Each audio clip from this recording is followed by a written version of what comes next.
Well, good morning, fun lovers. This is George McClellan, back from my Thanksgiving holiday like you all were. I hope you had as good one as I did. I had my son and his wife up, and we went to our other son's house for dinner down here in Dunwoody, and it was just a great weekend. We attended the Light Up Elegy and the Christmas parade. Love the little small town parades. And an Elegy, by golly, for small little towns up in North Georgia, probably has more parades that everybody should attend than any other little town I can think of. I mean, they have the 4th of July parade, they have the Apple Festival parade, they have the Veterans Day parade, they have the Christmas Day parade. Have I missed one? Nope.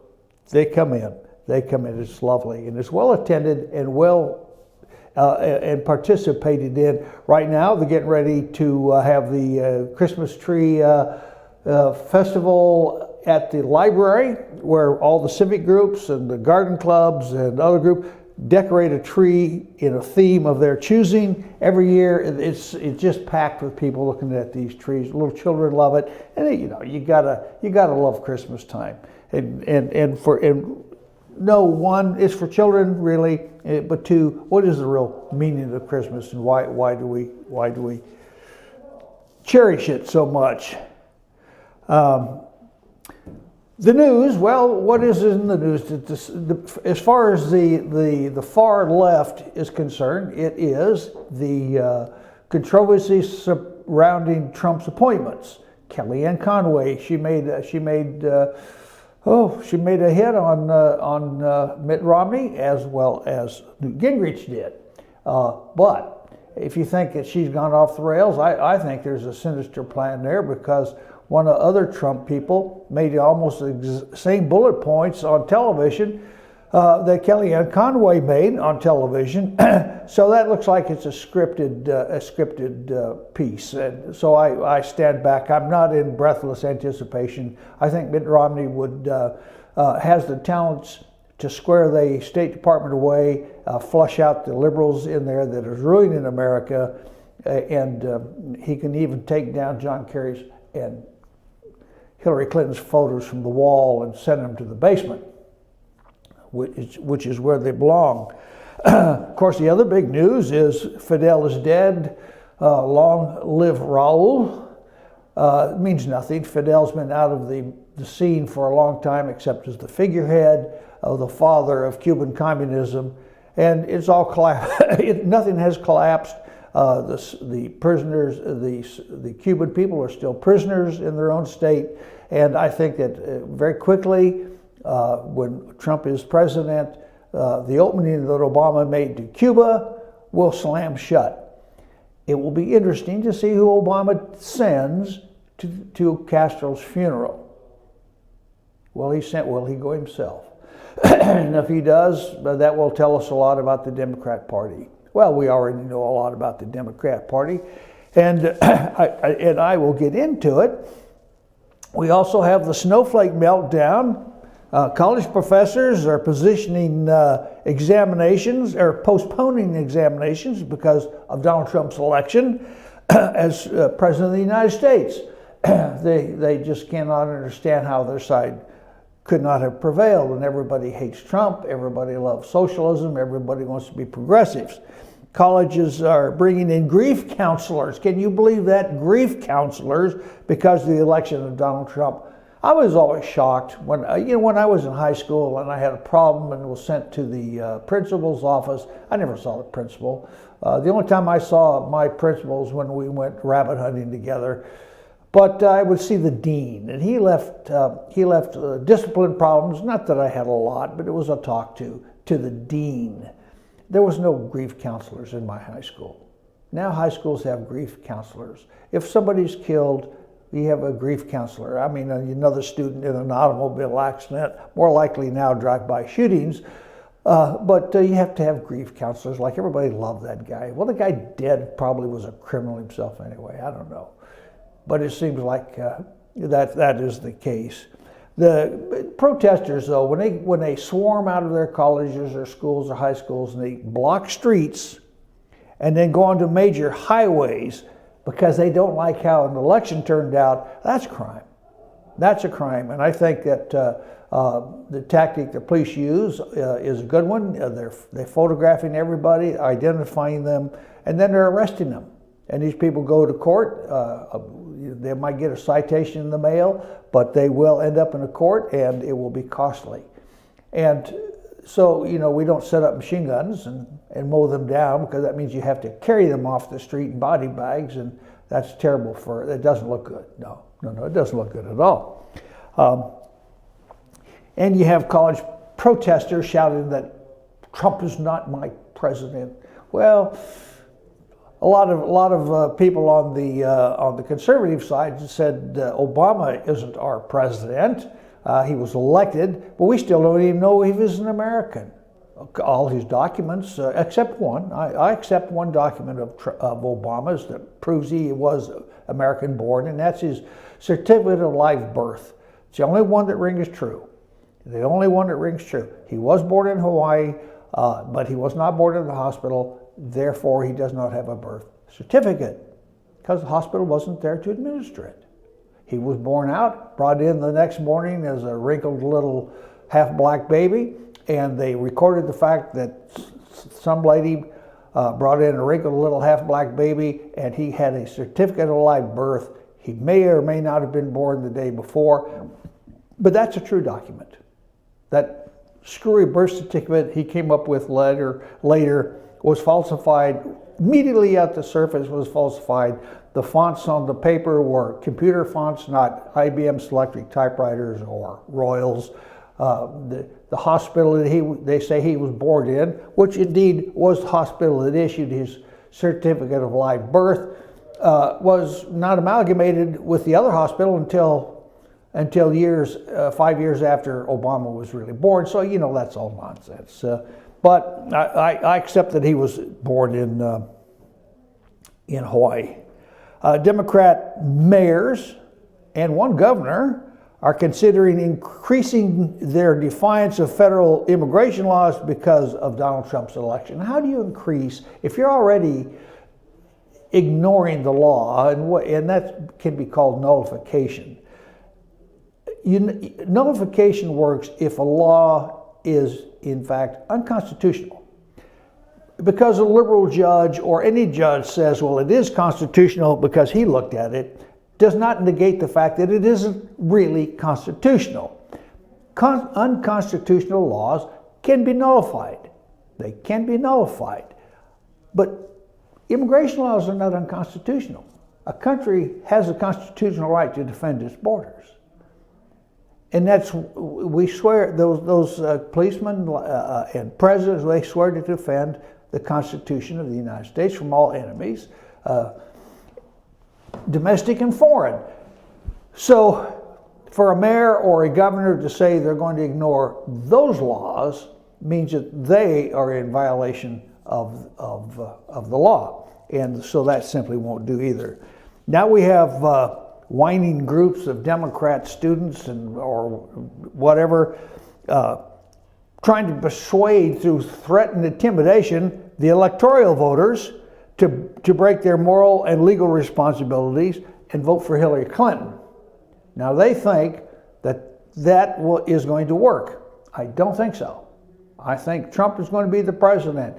And the bloodshed that will follow, if some court says yes, Hillary is, if the Supreme Court would say yes, Hillary actually won, then this country is in deep trouble, and that will be the end forever of the Democrat Party. They have another sad ending too. A few Hillary supporters think that recounts in 3 states should occur because of the election of Donald Trump. He could not possibly have won those 3 states, they believe. They've always been blue states. Remember the adage that Rahm Emanuel said, never miss an opportunity to take advantage of a crisis? Well, the Democrats are in crisis now. And what they're trying to do now is send more money. They want you to send them more money. They're in a money-making mode.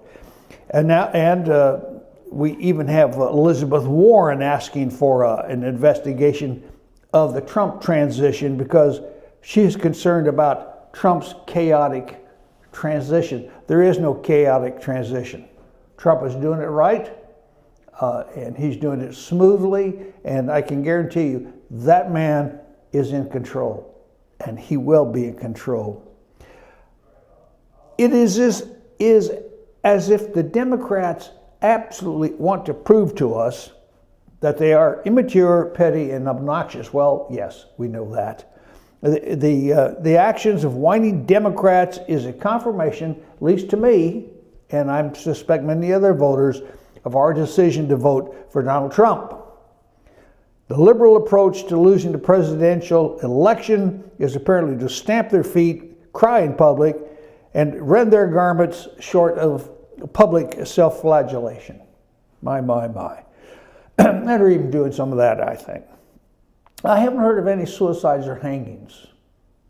Interesting. Maybe they're not telling us about college students hanging themselves in the shower. Well, we'll see. At times, we haven't had the inauguration yet, so there's still time for those people to remove themselves from the gene pool.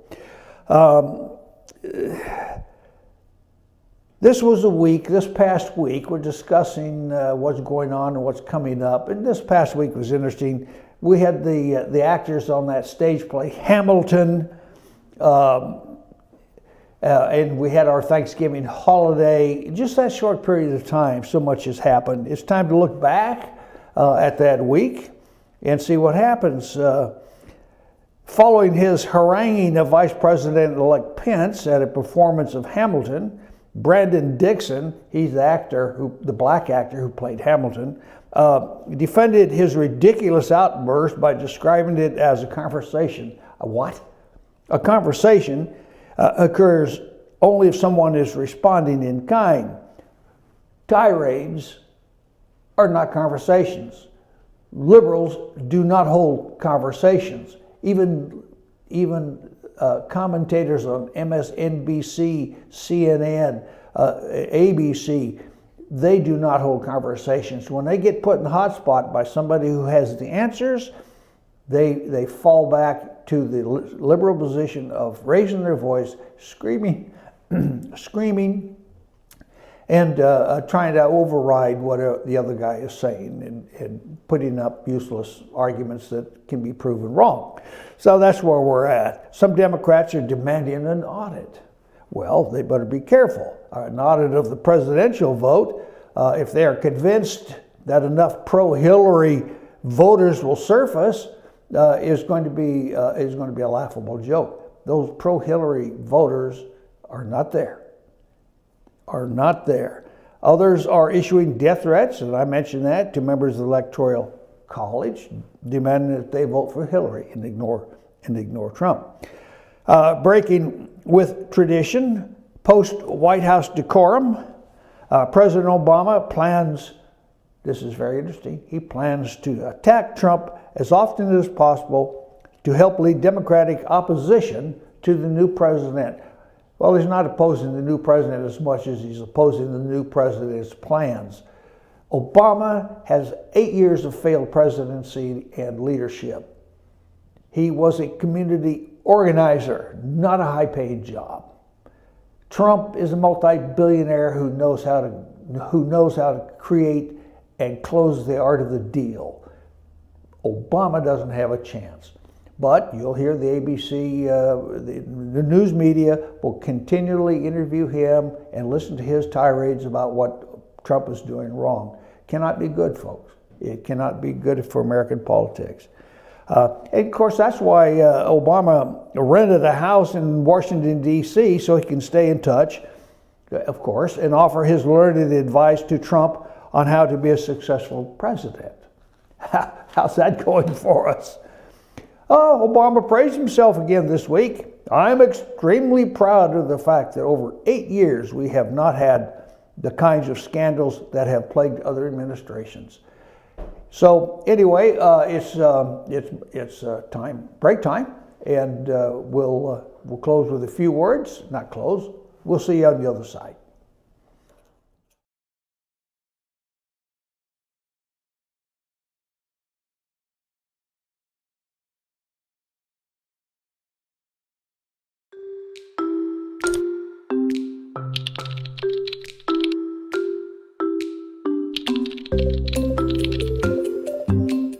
Pizza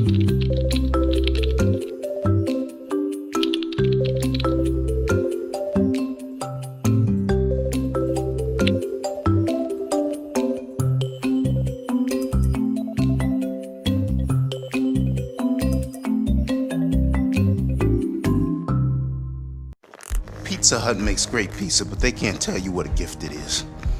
I can. They took a grilled cheese and combined it with stuffed crust pizza. To think, I almost wasn't here to try it. How did you? It's not important, Jan. What's important is that I watched the sunrise this morning. Then I got to stand in a room filled with this pizza. And later I'll stare at the ocean. Or maybe I'll learn Russian. Or listen to jazz. Or try my hand at needlework.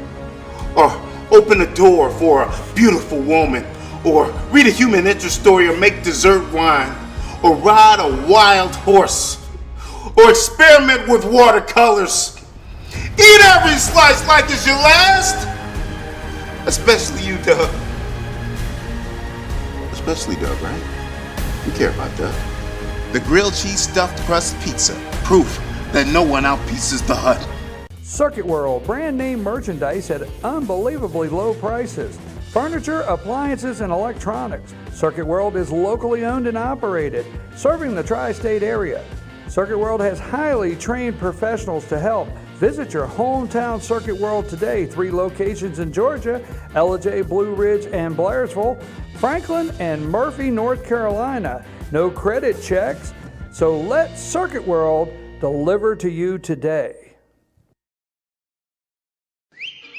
El Rey and Ellijay. El Rey Mexican Restaurant. Family owned and operated and a local favorite for families, parties, and meetings. Great prices.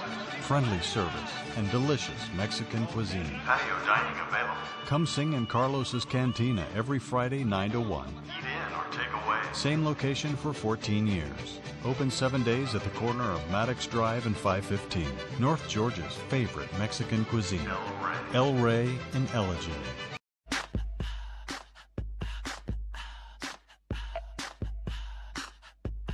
What you gonna do with all that junk?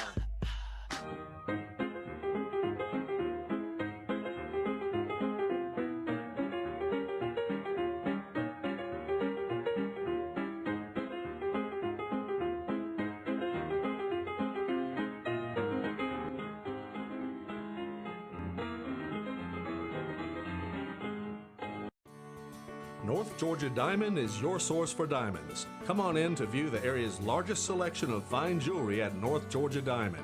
All repairs and designs are done on-site by our jewelers. And North Georgia Diamond has the lowest prices on loose diamonds.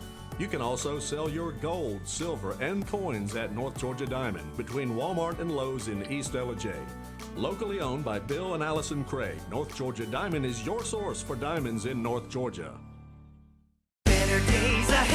When Days Chevrolet in Jasper gives thanks, we give big. With over 20% off MSRP on remaining 2016 models and savings up to $10,000. New Silverado Crew Cabs from just $31,900. Or get 20% off MSRP plus days discounts on 2016 Malibus. Now just $18,900. Save up to $10,000 off MSRP today at Days Chevrolet in Jasper. Better days ahead, Days Chevrolet. Find new roads.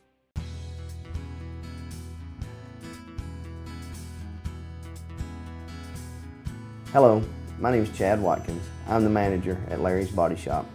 We are a family-owned and operated business and have been serving the North Georgia area since 1978. We are located at 1216 Progress Road in Ellijay, Georgia. Our shop specializes in collision repair and we work with all major insurance companies. Larry's Body Shop is ICAR Gold, the highest role of training recognized by the collision repair industry. It is estimated that only 10% of collision shops meet these standards.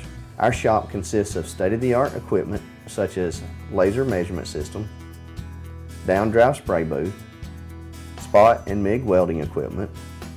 All of our paints are mixed on-site so that we can guarantee your paint to match every time. I know that having an accident can be a stressful event. We take pride in making sure our customers are satisfied with the repair of their vehicles. Our waiting area is clean and comfortable with free Wi-Fi and refreshing beverages. So if you're in an accident, stop by and see us at Larry's Body Shop. I'm Sheriff Dane Kirby, and I'll stand up for you. I'm Stacy Nicholson, Sheriff of Gilmer County, and I will stand up for you.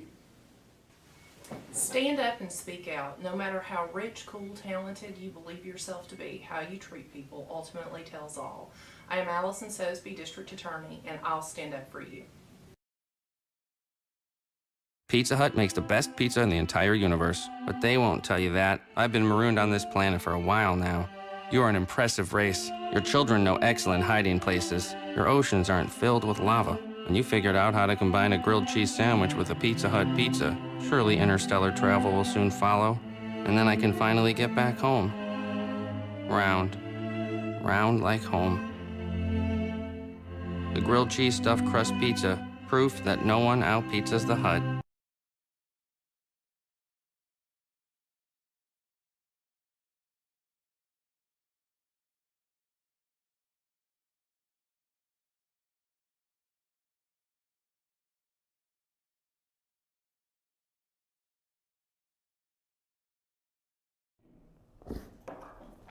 Well, welcome back, fun lovers. This is George McClellan from FYN-TV, North Georgia's only live online talk show. This is Georgia's Hour, 10 to 11. And are we having fun yet? That's what I want to know. If you want to call me and talk about anything, 706-889-9700. And we'll wire up and have a chat. I was reading through some of these little things that I picked out of the news. President-elect, that's Trump, announced this week that he won't pursue bringing Clinton to justice for her multiple crimes. Well, we'll see.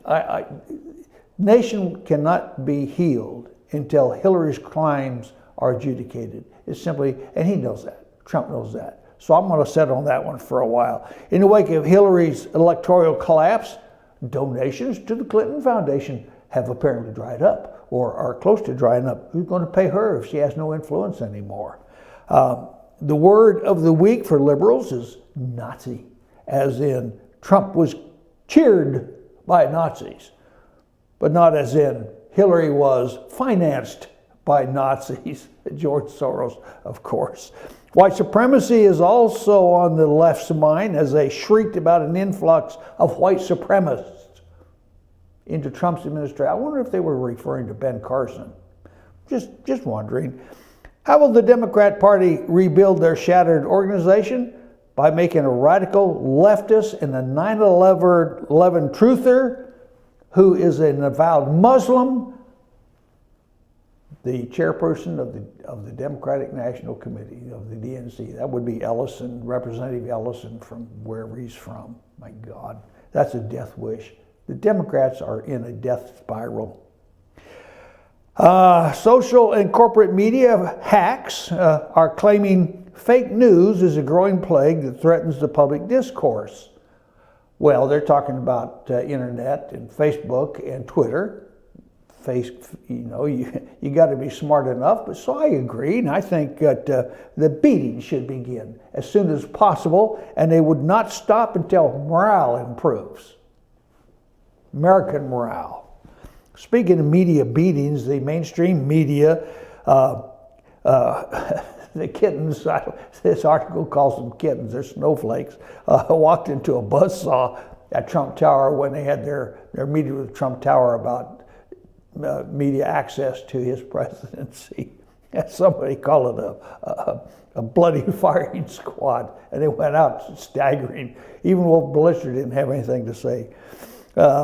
Hampshire College is putting the liberal in liberal arts.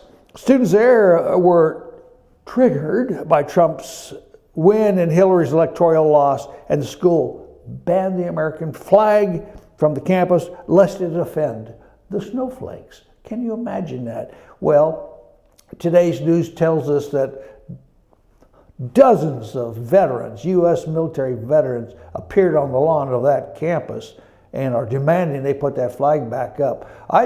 This is what we have to do all the time, is do what the Democrats do. Get our veterans out there, get our Republicans out there, get our Tea Party people out there, and start demanding firings. Let's fire that principal, let's fire that school administrator, let's fire that teacher for introducing Islamic scripture, but not biblical scripture. Let's get rid of these people and return America to what it is.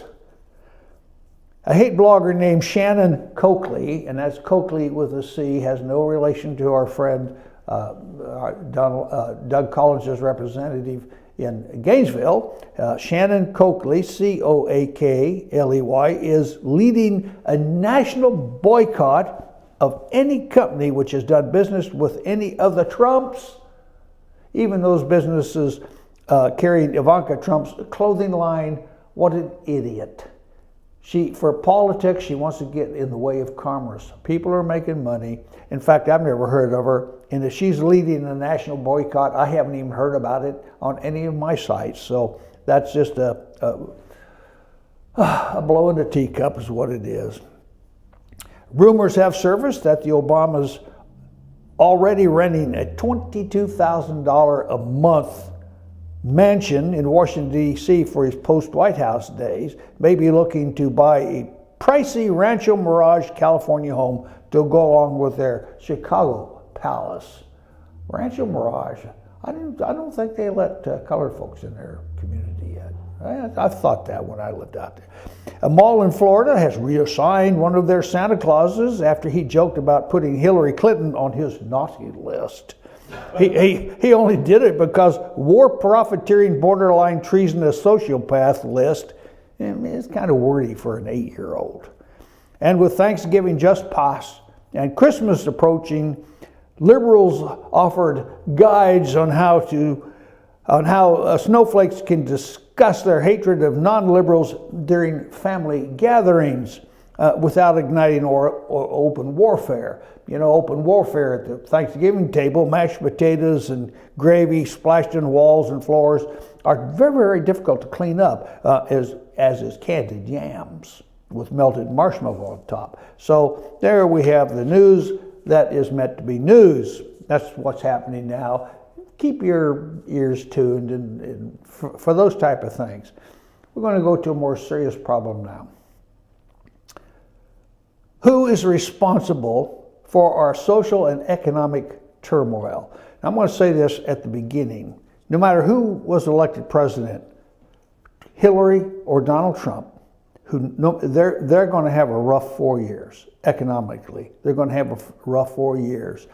Trump will be a perfect scapegoat for the economic crisis which the elites have been gestating since 2008, since Obama took office.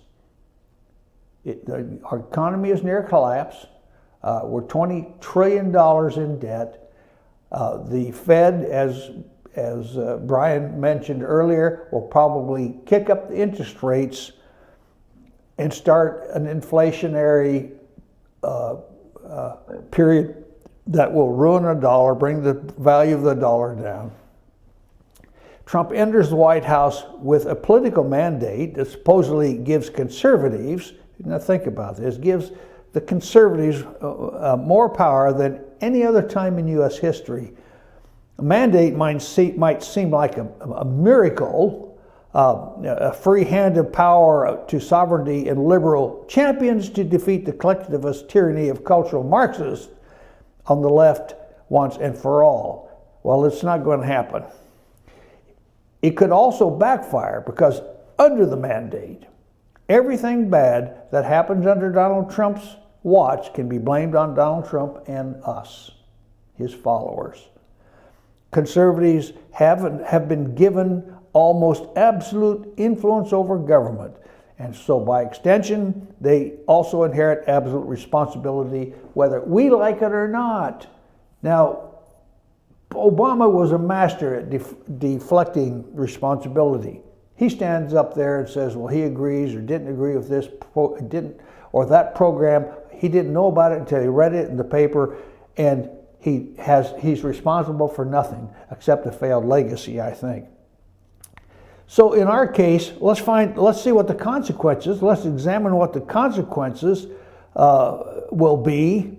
And from the numerous newspaper articles we've read up to the election on November the 8th, Trump is a perfect scapegoat. The last stage of America's economic collapse will be inherited by the will be initiated by the financial elites in most of the world, including half the population of the United States. Well, immediately and without question, we will blame conservatives for the economic collapse. It's as simple as that. We will blame, oh, the thing is falling. Fed is up the interest rate 2 points. The economy will start its downward spiral, which has been predicted for years and years because of the repetitive cycles of economy and war and things like that. I mean, it's all textbook, and it's happening because it repeats itself all the time. Under Trump, the last stage of economic collapse can be initiated by the financial elites and most of the world, including half the population of the U.S. Nationalism, conservatism, sovereignty advocates like Brian and I, and Trump will be blamed for the disaster. They won't think twice about looking in the direction of global bankers. Global bankers. For those that scoff at such a notion, research the concept. Just write this down and then go to your Google afterwards. Fourth generation warfare. Google fourth generation warfare. The Department of Defense issued a paper called From Psychops to Mind War, The Psychology of Victory, written by Major Michael Aquino, a self-proclaimed Satanist, by the way, and Colonel Paul Valery, a self-proclaimed liberty champion. Read The Art of War by Sun Tzu, and that's S-U-N, next word T-Z-U, Sun Tzu, Chinese military genius. Every government in the world, every military in the world reads and understands Sun Tzu. The same manuscript that all recruits of the CIA are required to read, and NIS. When I was there, I was required to read it. The essence of the most advanced form of warfare is the ability to defeat an opponent or a population without having to fight at all.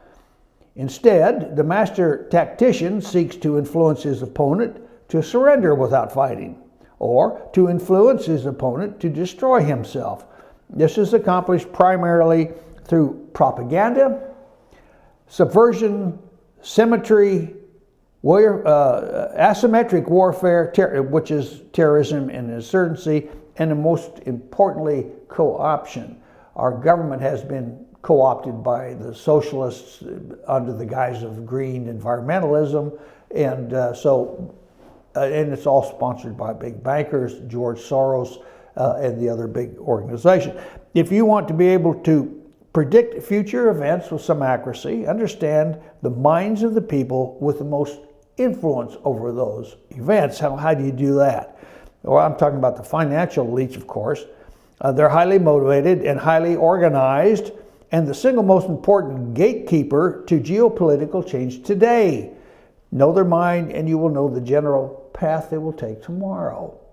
And we have some really, really great think tanks out there who recognize that. We also have great think tanks out there who promote it. One of my favorites is Weiss, W-E-I-S-S, Weiss Report. He talks about money. Anyway, before we jump on to the next issue in this, who's responsible for our social and economic turmoil, we'll see if we can't make some money. See you on the other side.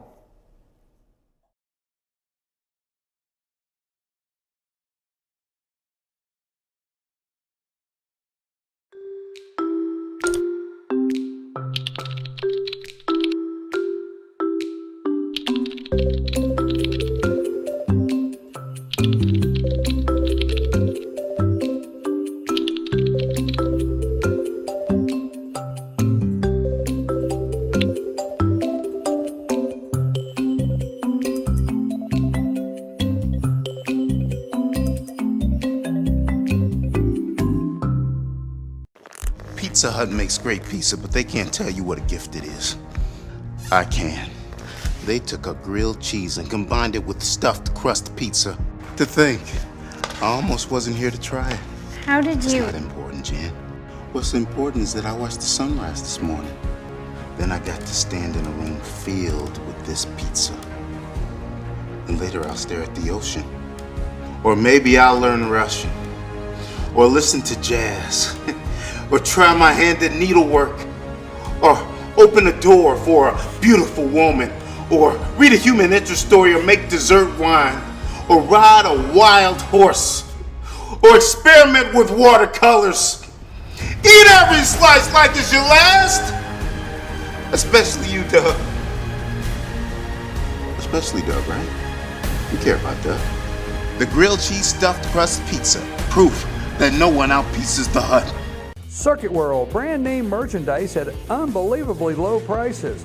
Furniture, appliances, and electronics. Circuit World is locally owned and operated, serving the tri-state area. Circuit World has highly trained professionals to help. Visit your hometown Circuit World today. 3 locations in Georgia: Ellijay, Blue Ridge, and Blairsville, Franklin, and Murphy, North Carolina. No credit checks, so let Circuit World deliver to you today. El Rey and Ellijay. El Rey Mexican Restaurant. Family owned and operated, and a local favorite for families, parties, and meetings. Great prices. Friendly service and delicious Mexican cuisine. Patio dining available. Come sing in Carlos's Cantina every Friday 9 to 1. Eat in or take away. Same location for 14 years. Open 7 days at the corner of Maddox Drive and 515. North Georgia's favorite Mexican cuisine. El Rey and Ellijay.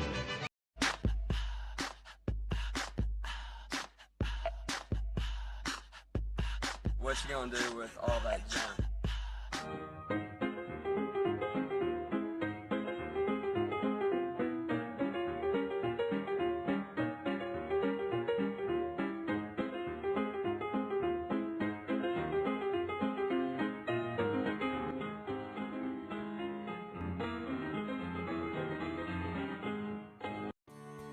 North Georgia Diamond is your source for diamonds. Come on in to view the area's largest selection of fine jewelry at North Georgia Diamond. All repairs and designs are done on site by our jewelers. And North Georgia Diamond has the lowest prices on loose diamonds. You can also sell your gold, silver, and coins at North Georgia Diamond between Walmart and Lowe's in East Ellijay. Locally owned by Bill and Allison Craig, North Georgia Diamond is your source for diamonds in North Georgia. Days ahead. When Days Chevrolet in Jasper gives thanks, we give big. With over 20% off MSRP on remaining 2016 models and savings up to $10,000. New Silverado crew cabs from just $31,900. Or get 20% off MSRP plus Days discounts on 2016 Malibus. Now just $18,900. Save up to $10,000 off MSRP today at Days Chevrolet in Jasper. Better days ahead. Days Chevrolet. Find new roads.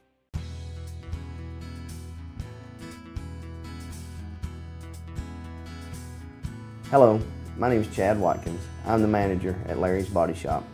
We are a family-owned and operated business and have been serving the North Georgia area since 1978.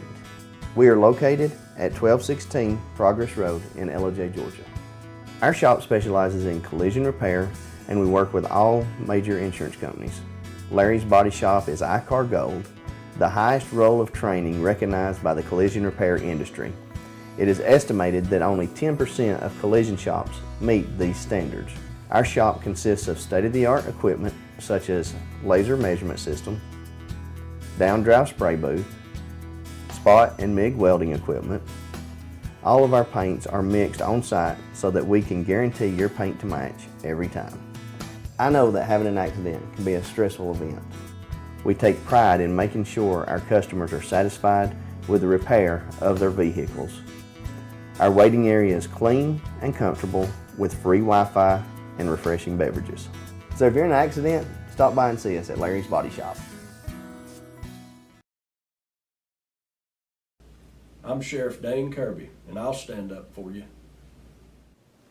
I'm Stacy Nicholson, Sheriff of Gilmer County, and I will stand up for you. Stand up and speak out. No matter how rich, cool, talented you believe yourself to be, how you treat people ultimately tells all. I am Allison Sosby, District Attorney, and I'll stand up for you. Pizza Hut makes the best pizza in the entire universe, but they won't tell you that. I've been marooned on this planet for a while now. You are an impressive race. Your children know excellent hiding places. Your oceans aren't filled with lava. When you figured out how to combine a grilled cheese sandwich with a Pizza Hut pizza, surely interstellar travel will soon follow, and then I can finally get back home. Round. Round like home. The grilled cheese stuffed crust pizza, proof that no one out-pizzas the Hut.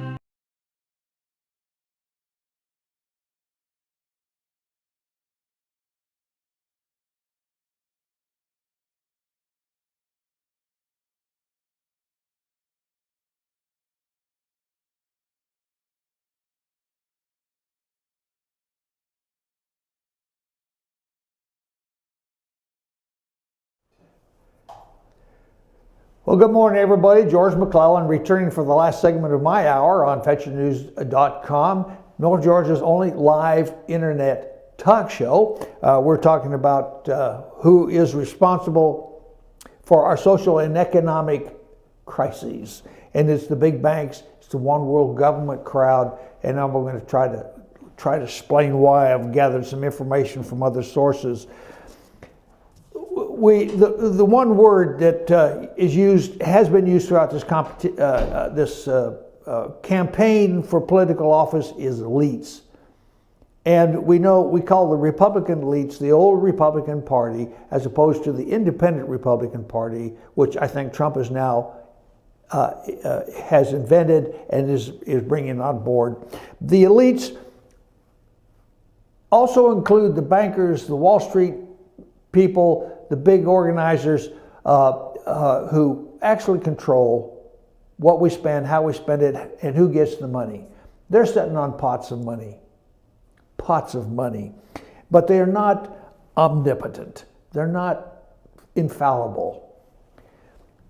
But they don't need to be.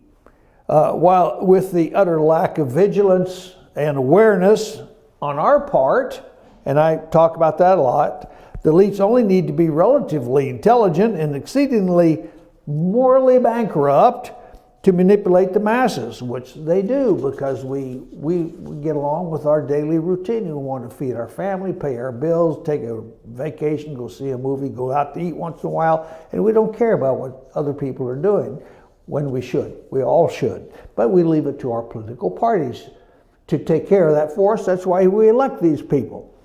But they're not doing the job we elected them for. They are part of the problem. So we call the GOPers who like McConnell, who do nothing. They promise one thing and they do nothing, and they give you a limp excuse. I think McConnell should got to go. He's got to go.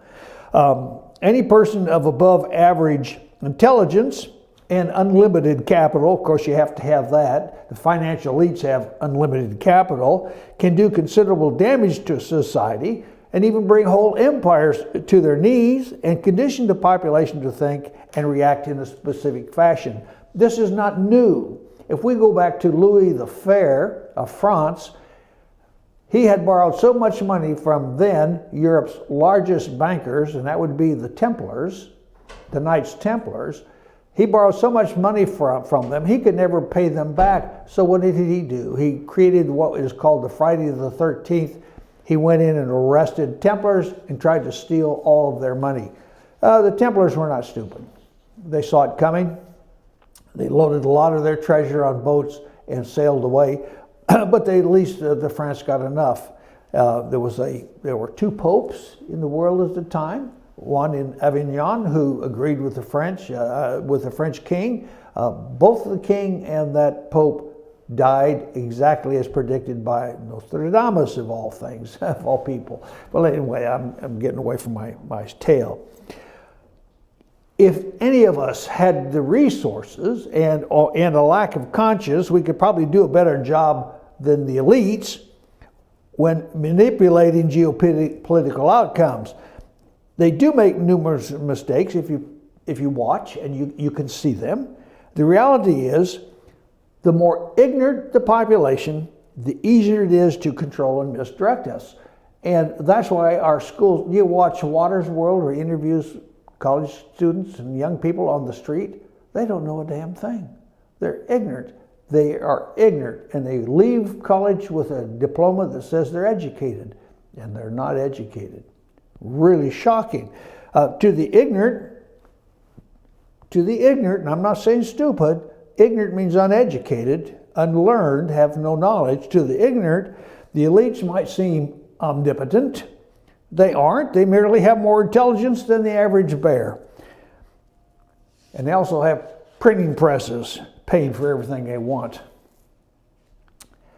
The smarter and more vigilant any given population is, the more difficult it is to influence them through deception. Americans for years could spot a phony right away. Now our government is phony. And that's why Trump became a populist and sucked up so many people who believe in what he said he was saying and doing. Following this, to put it even more bluntly, the elites get away with subversive tyranny because there are too many willfully stupid people. That's the point of our thinking right now. They get away with it because there's too many of us out here who do not know the Constitution, do not understand the rules, and we let them do what they want because we voted for them. Following this line of thinking, there is a second consequence that has come out of the election of 2016 of concern, the potential for co-option of the liberty movement, the only existing opposing force to globalism. And when I say the liberty movement, I'm talking about the Tea Parties. The Tea Parties. Trump's liberty movement got him into the White House. But the Tea Parties, as I mentioned last week, I attend our Tea Party here, luncheons, and the crowd is down from 60 to half a dozen, I think 12 or 13 showed up at the last luncheon. It is not the time to drop our guard. Now is not the time. And we're not watching for what Trump does. We're watching for what the moneymakers do. The elites. The elites. Co-option, if they co-option. We've already seen it. Immediately, the Tea Parties became a viable force during McCain's time, after McCain and Palin. You started seeing these Tea Party websites asking for money to combat this or that or the other thing. Well, I finally dumped most of those because they're shamans. They're just absolute shamans, and they are trying to make money, but they are a co-option. And if they can ingratiate themselves and become the most important thing to Tea Partiers, then they can control what we talk about. They can control the conversation. They can control the narrative. Watch for who controls the narrative. When you support a Tea Party meeting and suddenly you have somebody in there saying, well, we got to do this and this because this happens, then they're controlling the narrative. And if it goes against your grain and common sense, then it's time to abandon it, shut it down, get rid of it, or whatever you have to do. So, co-option requires centralization of a group in thought and deed under the influence of a small number of hands. The communists did it the Bolsheviks did it in Russia. Very, very simply, they did it. Or will a single white knight appear? Well, we might have our white knight with Donald Trump, but there's some question about that. Will Trump presidency really change everything for the better? Good question. The other ingenious aspect of the Trump campaign is really who he was running against. Hillary Clinton, rabidly liberal candidate, even more hated than Barack Obama. She was a candidate with a potentially serious criminal record and a penchant for an outright communistic worldview, far beyond that even of Bernie Sanders. The hero is nothing without a villain. And who's the villain? The unmitigated horror inherent in the prospect of a Hillary Clinton presidency is like adding jet fuel to the Trump campaign. Whenever a rebellion focuses on the inherent ideas of freedom, totalitarian institutions struggle to intervene. And now it would be some think tanks in our colleges and universities. The issue is freedom is not only moral, but freedom is practical. Whatever true freedom exists, people are not only happier, but they are more productive and more prosperous. It's hard for a tyrant to fight a rebellion based on freedom because the idea is more powerful than any weapon or any form of treachery. No matter how advanced the tyranny is, and no matter how many rebels they imprison or kill, the idea of freedom endures. The only way to destroy a rebellion, like the Tea Parties, is make it about something other than freedom. Remember this, when they stop talking about freedom, which our Constitution has guaranteed us, then they have changed the narrative, and we have to be aware of the changed narrative. The powers that be have to convince the movement to support policies that are destructive to its own ideals. If this can be done, then the rebellion has lost the advantage of principle, the only advantage that really matters. Principle matters. The co-option of the liberty movement is not necessarily direct. It can be achieved through absorption. Take note that the mainstream media and elitists avoid using the label liberty movement. They avoid it at all costs. This is something we labeled ourselves years ago, the liberty movement. Instead, they seek to control what we call ourselves, labeling us populists, the populists, or the alt-rights. So I'm going to endeavor from now on myself to call us the liberty movement, and I'm going to drop the populist, although that's the technique that was used by Trump, and I'm certainly not going to use alt-right. I haven't figured out what that means anyway. But we can call the Democrats the alt-left.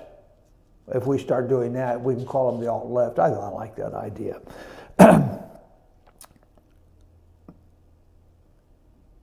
Even Bloomberg pointed out with relative glee that the Tea Party, a liberty movement, which leftists despise with every fiber of their being, could be devoured by Trump's campaign and reconstituted into something else. Read the editorial, "The Tea Party meets its maker," but only if you have a strong stomach. There's we have some great thinkers out there. In the battle against the Marxist left, it is important that we do not lose track of our original identity. Also important is we do not forsake our original principles in order to achieve victory over our adversaries. We have to maintain our principles. They're Judeo-Christian principles based on Scripture and the U.S. Constitution. This is a very difficult problem. And it's difficult to discuss with others when you consider who we are fighting against. Well, I have not completely covered that subject, but I want to get into my final thoughts because it's on the same subject and it's much shorter. Changing times, or are they? So much news that isn't news. Fidel Castro is dead. So what? His family-owned government lives on in his brother Raul and the succession of Castro family members in tow. The Cuban people are still prisoners and will remain so until the Castro crime family, who the Clinton crime family wanted to emulate, is finally eradicated. Times are changing. Even with Fidel's death, Obama couldn't help but make it about himself. Quote, "During my presidency," he said, "we have worked hard with the Cubans to put the past behind us," on and on ad nauseum. Will this man, Obama, really be missed when he's gone? Will he ever go away? Dr. Jill Stein, Green Party candidate for president, is a super clever ruse to enrich her environmentalism party, has collected nearly $5.3 million already and still collecting from saps who truly believe a recount will change things. The trick is, Stein even said she can't guarantee results because it's hopeless, but they must try. Send in your money. In the years ahead, her party will have nearly $7 million nest egg to start campaigning on again. It's just a money-grubbing racket. Now how's that for a fraud scheme? All things considered, watching the Democrat Party in complete meltdown makes it apparent that the party has been reduced from a national to a coastal party, meaning the East and West Coasts. Bastions of progressive liberals clinging to dangerous ideas like sanctuary cities, welcoming in illegal aliens, especially the Islamic jihadist crowd that practically hates them and what they stand for, and free stuff for everybody. The only possible salvation for the Democrat Party lies in Tim Ryan, Democrat from Youngstown, Ohio, who is challenging for his party's minority leadership against Nancy Pelosi. He is a 12-year representative who appeared on all this Sunday's talk shows and outlined a perfectly understandable program for returning his party to mainstream America. Actually, he most all about accurately described the establishment Republican Party as well.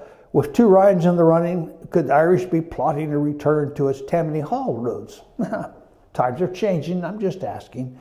What Tim Ryan must say, and hasn't said yet, is that the Democrat Party must renounce its alliance with Marxism, reestablish its roots in basic Americana, prostrate themselves before the authority of the U.S. Constitution, and beg forgiveness from the American people. Failure to do this will ensure their longevity as a coastal party of little or no influence. Worse, in the party's scramble to fill its DNC leadership positions, appointing a Muslim will be the absolute death knell for the Democrat Party. If that's to be, so be it. America has been pulled back from the abyss. Since the election, I have sensed the heightened mood of people. Shops and restaurants are running at full tilt. Optimism is flowering, and a great sigh of relief permeates the atmosphere. Only the media and the diehard Marxists that populate our colleges and universities, the students, deans, and professors who scream in agony and threaten to leave America at Trump's triumph feel the pain. Any remorse, shame, guilt, or reflection at the collapse of Hillary Clinton's political ambition is left solely to them. Times are a-changing. They can only lament their fallen dreams, but beware, they never die. They will rise up out of the ashes like a burning ember in an open fire and will once again fan the flames of division, dissatisfaction, and hopelessness until enough sheep return to the fold and they can start over again. We cannot let our guard down. Vigilance, knowledge, and truth will keep us free. Remember, freedom is the goal and the Constitution is the way. And that wraps up my hour for this Monday on FetcherNews.com, North Georgia's only live internet talk show. I'll see you tomorrow at 10 a.m. Thanks for watching. This is George McClellan saying so long.